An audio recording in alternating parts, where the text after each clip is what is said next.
បាទខ្ញុំមានបញ្ហាសុខភាពដូចជាឬដុកបាតកាពះនិង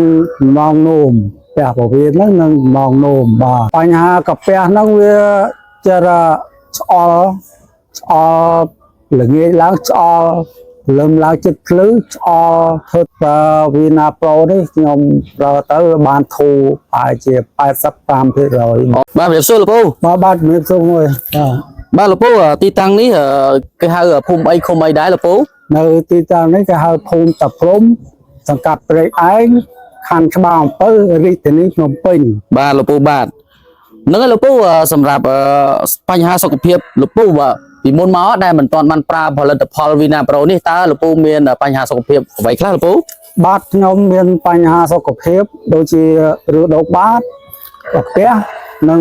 ម៉ោងនោមផ្ទះពោះវៀនហ្នឹងនិងម៉ោងនោមបាទវាធ្វើទុក3ប្រភេទហ្នឹងរួមគ្នាបញ្ហាកាពះពោះវៀនលោកពូធ្វើទុកចិត្តតែមិនដែរលោកពូបញ្ហាកាពះហ្នឹងវាចរឆ្អល់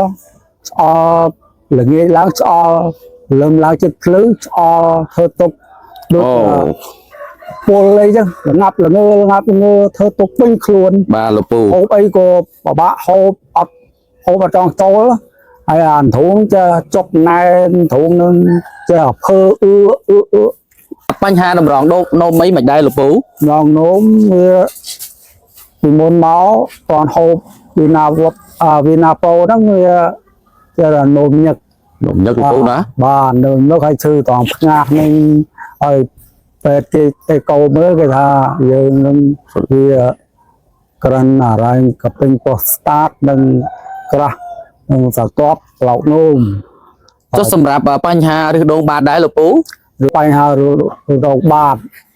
ធ្វើទុកដែរបត់ជើងឯងពិបាកណាស់ដូចវាមុខដូចគ្រាប់អញវាសាយចឹងមិនរបស់រឹងជុះមកដងយូរណាស់បងបានចាញ់ពីលោកពូប្រើផលិតផលបាទជាមួយវីណាប្រូនេះតើសម្រាប់បញ្ហាសុខភាពលោកពូធូរបានប្រមាណ%ដែរលោកពូបាទសម្រាប់វីណាប្រូនេះខ្ញុំប្រើទៅបានធូរប្រហែលជា85%ផ្ញើដល់បងប្អូនពុកម៉ែទាំងអស់ទូទាំងប្រទេសបាទដែលមានរោគអាការៈដូចខ្ញុំនេះសូមប្រើវីណាប្រូនេះមិនខុសទេបាទពិតជាប្រើទៅវាមានជាបាទៅល្អ